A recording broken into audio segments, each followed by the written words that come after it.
خرچ کرنا۔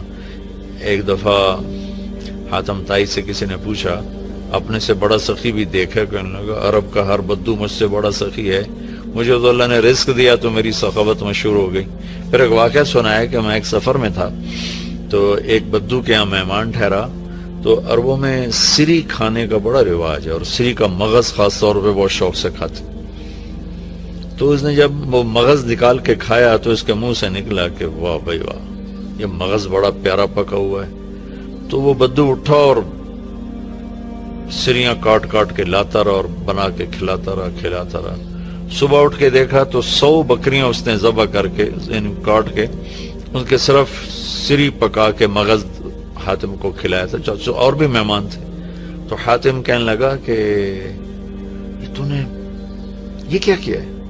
کہ تیرے پاس اور جائیداد ہے؟ کہ نہیں، بس یہی 100 بکری میری جائیداد تھی۔ تو کہنے لگا اب تیرا کیا بنے گا؟ کہ میرا جو بنے گا وہ اللہ جانتا ہے، لیکن مہمان کی خواہش کو پورا نہ کرنا تو بہت بڑی کنجوسی اور بخل ہے۔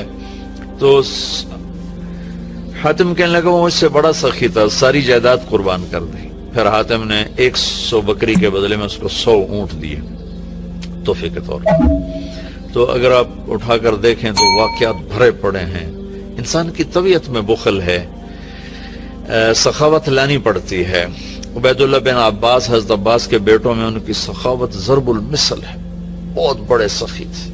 ایک دفعہ ان سے کسی نے پوچھا اپنے سے بڑا سخی دیکھا؟ کہنے لگے ہاں دیکھا۔ ایک سفر میں تھا، بارش شروع ہو گئی، ایک بدو کا مہمان ٹھہرا، اس نے اونٹ ذبح کر دیا۔ میں بڑا حیران ہوا کہ بکری ذبح کر دیتا، 3 آدمی تھے وہ۔ تو اگلا دن بارش چلتی رہی تو اس نے دوسرا ذبح کر دیا۔ تو انہوں نے فرمایا بھائی ابھی تو کل کا اتنا گوشت پڑا ہے، یہ کیا کر رہے ہو؟ تو اس بدو نے کہا میں مہمانوں کو باسی چیز نہیں کھلاتا، ہمیشہ تازہ چیز کھلاتا ہوں۔ 7 دن بارش ہوتی رہی، اس نے 7 اونٹ ذبح کر دی، اور وہ ضائع نہیں ہوتے تھے، وہ اس گوشت کو سکھا لیتے تھے، صحرا میں وہ سکھا کر پھر وہ کھاتے رہتے تھے۔ تو 8ویں دن بارش ختم ہوئی تو وہ بدو نکلا ہوا تھا اپنے کسی کام کو یا اپنے جانور چرانے۔ تو انہوں نے ارشاد فرمایا اپنے نوکر سے تیرے پاس کتنے پیسے ہیں؟ کہا جی 300 دینار ہے۔ 300 دینار میں 300 اونٹ آ جاتے تھے، اتنا بہت بڑا یہ سرمایہ تھا۔ 100 اونٹ تو کہیں بھی نہیں گئے۔ تو کہنے لگے جاؤ اس کی بیگم کو دے کے آؤ۔ تو اس کے دروازے پر گئے، اس کی بیگم کو دیا تو اس نے انکار کر دیا کہ ہم مہمانی کو فروخت نہیں کیا کرتے۔ تو اس نے آ کر بتایا جی تو واپس نہیں لے رہے۔ کہ اچھا ایسا کرو اس کے دروازے پر پھینک کے آ جاؤ۔ تو دروازے پر پھینک کے چل دیے۔ کچھ دور گئے تو پیچھے سے آواز سنی تو وہ بدو نعرے لگاتا وہ آ رہا تھا، اور وہ تھیلی پکڑی ہوئی کہ میرے دوست یہ اپنی تھیلی واپس لو، میں نے آج تک اپنی مہمانی کو بیچا نہیں، میری غیرت کے خلاف ہے، مہمان سے پوچھ لوں۔ انہوں نے فرمایا کہ میرے دوست تم نے ہماری ضیافت کی، ہم نے تمہارا اکرام کیا، یہ تمہاری ضیافت کا بدلہ نہیں۔ کہا نہیں یہ نہیں ہو سکتا۔ انہوں نے فرمایا پھر ہم بھی اہل بیت ہیں، ہم بھی یہ نہیں کر سکتے کہ ہمارے گھر سے کوئی چیز جائے اور واپس آئے۔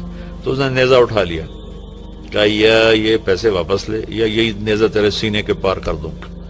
تو حضرت عبید اللہ کہنے لگے میں ڈر گیا، میں نے کہا یہ بدو واقعی پار کر دے گا۔ تو اس سے واپس لے کر آگے آیا، فرمایا مجھ سے بڑا سخی تھا۔ تو اگر طبیعت میں بخل ہے تو سخاوت کے واقعات پڑھیں، طبیعت میں بخل ہے تو قبر کو یاد کریں۔ ہمارا دیس بہت غریب ہے، اللہ کے واسطے اللہ اپنے اوپر خرچ کرو، جائز خرچ کرو، ضرورت کا بھی کرو، سہولت کا بھی کرو، لیکن فقیر کو بھی یاد رکھو، غریب کو بھی یاد رکھو۔ میں ایک جگہ ضیافت میں شریک تھا تو میرے ساتھ میرا ایک شاگرد بھی تھا۔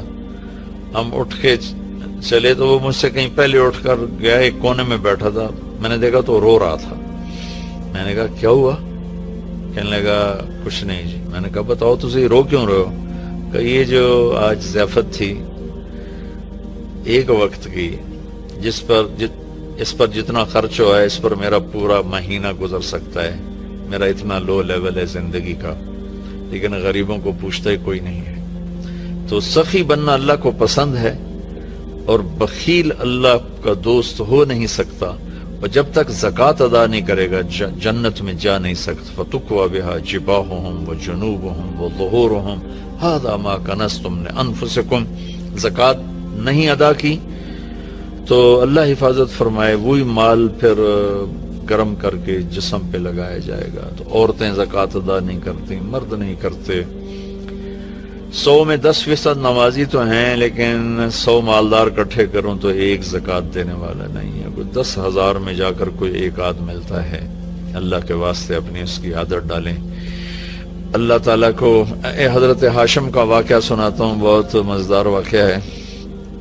سفر میں جا رہے تھے تو صحرا کا سفر تھا. ایک جگہ پہنچے تو خیمے کے سامنے ایک خاتون بیٹھی تھی. تو اس سے فرمانے لگے بہن میں مسافر ہوں، کچھ کھانے کو مل جائے گا؟ تو وہ کہنے لگی میں نے کوئی ہوٹل کھولا ہوا ہے جو میں تیرے لیے روٹی پکاؤں، چلو اپنا راستہ لو. وہ فرمانے لگے تھک گیا تھا میں وہیں بیٹھ گیا. تھوڑی دیر گزری تو اس کا خامد آ گیا. اس نے مجھے سلام کیا، کہا میرے دوست کون ہو؟ میں نے کہا مہمان، پردیسی، مسافر. کھانا کھایا؟ کہا نہیں جی کوئی نہیں کھایا. تو اس نے اپنی بیوی سے کہا اس کو کھانا کیوں نہیں کھلایا؟ تو وہ کوئی بڑی بدتمیز تھی. وہ خامد کو بھی پڑ گئی کہ میں کوئی ہوٹل کھولا ہوا ہے اور میں یہاں لوگوں کی روٹیاں پکاتی رہوں. تو اس نے کہا تو نے مجھے ہمیشہ ہی مہمانوں کے سامنے رسوا کیا ہے. پھر کہا میرے دوست مجھے معاف کر دینا. اس نے جا کے بکرا ذبح کیا، صاف کیا، پکایا، کھلایا، پھر معذرت بھی کی اور روانہ بھی کیا. اگلی منزل پر پہنچے تو وہاں بھی ایک خیمہ تھا. وہاں دیکھا وہاں ایک خاتون بیٹھی تھی. تو ان کا بہن مسافر ہوں، کچھ کھانے کو مل جائے گا؟ کہ بسم اللہ بسم اللہ، مہمان تو اللہ کی رحمت ہوتا ہے، آپ تشریف رکھیں، میں ابھی آپ کے لیے کھانے کا انتظام کرتی ہوں. وہ جلدی سے گئی، اس نے ایک بکرا ذبح کیا، صاف کیا، پکا کے اس کے سامنے رکھا تھا کہ اس کا اوپر سے خامد آ گیا. تو اس نے ایسے بڑی خوفناک نظروں سے دیکھا. کون ہو؟ کہا جی پردیسی ہوں، مہمان ہوں. یہ کھانا کہاں سے آیا؟ کہا جی یہ اس خاتون نے دیا ہے. تو اس نے اب چڑھائی، وہ بیوی تھی، اسے چڑھائی کر دی. میں نے یہاں ہوٹل کھول کے رکھا ہوا ہے، جو آتا ہے تو کھانے کھلاتی ہے، تو مجھے بھوکا کر دے گی، مجھے کنگال کر دے گی. تو ہاشم رحمت اللہ علیہ ہنس پڑے. تو وہ بدو کہنے لگا ہنسے کیوں ہو؟ کہنے لگا وہ پچھلی پڑاؤ پر نا اس کا الٹ دیکھا تھا. کیا دیکھا تھا؟ کہاں وہاں عورت دیکھی تھی تیرے جیسی اور مرد دیکھا تھا اس عورت جیسا. وہاں مرد سخی تھا، عورت کنجوس تھی. یہاں عورت سخی ہے اور مرد کنجوس ہے. تو وہ کہنے لگا تمہیں خبر ہے وہ کون لوگ ہیں؟ کہا نہیں مجھے تو نہیں خبر. کہا وہ عورت میری بہن ہے اور یہ عورت اس کی بہن ہے. دونوں کی رگیں ایک جیسی ہیں، ایک سخاوت کے پھول ہیں، ایک بخل کے کانٹے ہیں. تو میرے بھائی بہنوں اپنے اوپر خرچ کرو، حلال کماؤ، حرام نہ کماؤ. جھوٹ، سٹا، چوری، جوا، رشوت، کھوٹ، ملاوٹ، بددیانتی، اللہ کی قسم کانٹوں کے سوا کچھ نہیں ملتا. آگے جائز خرچ کرو. اچھی سواری کوئی منع نہیں، اچھا لباس کوئی منع نہیں، اچھا گھر کوئی منع نہیں. بڑے بڑے گھر نہ بناؤ، یہ بہت بڑی نادانی اور حماقت ہے. ضرورت کے اچھے گھر بناؤ، مناسب بناؤ. غریبوں کو بھی یاد رکھو، خاص طور پر کم از کم جن پر زکوٰۃ فرض ہے وہ ضرور ادا کریں، اور جن پر فرض نہیں ہے ان کے لیے اللہ کی ترغیب ہے کہ تم اللہ کے نام پر دو، اللہ تمہیں دے گا. وَيُؤْثِرُونَ عَلَىٰ أَنفُسِهِمْ وَلَوْ كَانَ بِهِمْ خَصَاصَةٌ. ابو طلحہ رضی اللہ تعالیٰ عنہ مہمان کو لے کر آئے اور بیوی سے پوچھا کھانے کو کچھ ہے؟ کہ بس بچوں کی روٹی پڑی ہے. کہ ایسا کر انہیں سلا دے اور مہمان کے سامنے تو بھی بیٹھ جا، میں بھی، اور چراغ بجھا دیں گے اور تم منہ ہلاتی رہنا، میں بھی منہ ہلاتا رہوں گا، مہمان کھانا کھا جائے گا. بچوں کو بھوکا سلا دیا اور چراغ بجھا دیا اور تینوں کٹھے بیٹھ گئے. یہ دونوں میاں بیوی منہ ہلاتے رہے اور مہمان کھاتا رہا، چونکہ روٹی تھوڑی تھی. وہ پیٹ بھر کے کھا گیا. صبح جب مسجد میں آیا نماز پڑھنے تو قرآن پہلے آ چکا تھا. وَيُؤْثِرُونَ عَلَىٰ أَنفُسِهِمْ وَلَوْ كَانَ بِهِمْ خَصَاصَةٌ. اللہ کے کچھ محبوب بندے ایسے ہیں جو اوروں کو ترجیح دیتے ہیں حالانکہ خود بھوکے ہوتے ہیں. حضرت علی رضی اللہ تعالیٰ عنہ اور حضرت فاطمہ رضی اللہ تعالیٰ عنہما دونوں بچے بیمار ہو گئے تو اللہ کے نبی نے فرمایا کہ بیٹا کوئی منت مان لو. تو دونوں نے روزے کی منت مانی.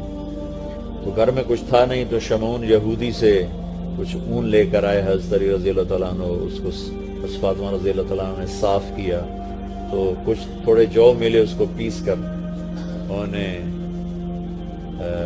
روٹیاں بنائیں اور افطاری کے لیے سامنے رکھا اور بیٹھے تھے کہ آواز آئی، مسکین ہوں، اللہ کے نام پر کچھ دو۔ تو میاں بیوی نے دونوں کو دیکھا اور دونوں روٹیاں اٹھا کے اس فقیر کو دے دی، اپنے لیے ایک نوالا بھی نہیں بچایا۔ اگلے دن پھر روزہ رکھا اور شمون یہودی سے وہ اون لے کر آئے، صاف کیا، کھانے پر بیٹھے، آواز آئی، یتیم ہوں، اللہ کے نام پر کچھ دو۔ تو دونوں روٹیاں اٹھا کر ان کو دے دیں، پانی پہ روزہ رکھا۔ اگلے دن پھر ایسا ہوا، پھر کھانے پر بیٹھے، پھر آواز آئی، قیدی ہوں، اللہ کے نام پر کچھ دو۔ تو دونوں روٹیاں اٹھا کے ان کو دے دیں۔ اور چوتھے دن بے حال ہو گئیں، تو اللہ کے نبی آئے تو گلے لگایا، رو پڑی، تو اللہ نے اسے قرآن اتارا، یطعمون الطعام علی حبہ مسکینا ویتیما واسیرا، کہ میرے کچھ بندے ایسے ہیں جو خود بھوکے ہوتے ہیں لیکن کھانا کھلاتے ہیں مسکینوں کو، یتیموں کو، قیدیوں کو۔ یقیناً یہ درجہ نہ ہم اس پہ آ سکتے ہیں، نہ یہ مطلوب ہے، لیکن اتنا ضرور ہے کہ ہم جب اپنی ضرورتیں پوری کریں، خواہشات پوری کریں، تو غریب کو یاد رکھیں، غریب کی دعا لیں۔ کتنے غریبوں کی